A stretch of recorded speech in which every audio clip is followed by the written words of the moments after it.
Començarem formalment, d'acord amb el que preveu en els nostres reglaments al setembre, però he cregut oportú avançar una mica,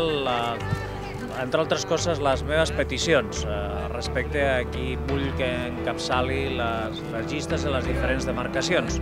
I en aquest cas li he plantejat al Quim Nadal que vull i desitjo que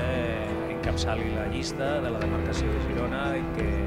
per tant, ens pugui acompanyar en aquest repte important que són les eleccions de la tardor, les eleccions catalanes. Amb aquest convenciment estic segur que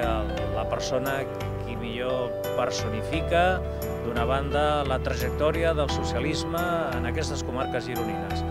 que aquí li avala l'experiència com a alcalde, com a parlamentari,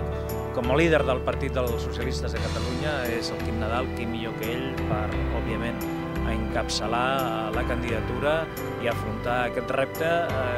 que ens motiva absolutament a tots els socialistes i a tots els progressistes de Catalunya.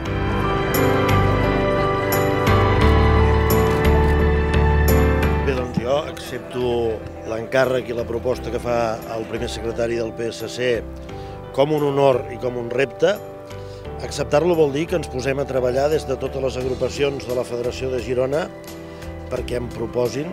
i perquè em votin i perquè el Consell Nacional pugui aprovar les llistes. Per altra banda, en el moment de decidir un lloc on fer aquesta trobada amb el president i una primera passejada, vaig voler que fos en el barri de Germansava. Es tractava de venir a Girona. A Girona en aquests moments l'agrupació de Girona té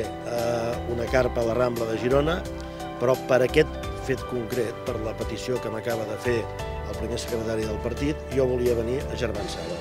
Un barri popular, un barri obrer, un barri d'esquerres, un barri socialista, un barri en el que jo m'hi he sentit sempre molt a gust i molt com a casa, i per enviar també un senyal a tota la militància socialista i a tots els amics del partit que el compromís que assumirem des de la demarcació de Girona lliga amb l'ideari del socialisme democràtic i volem treballar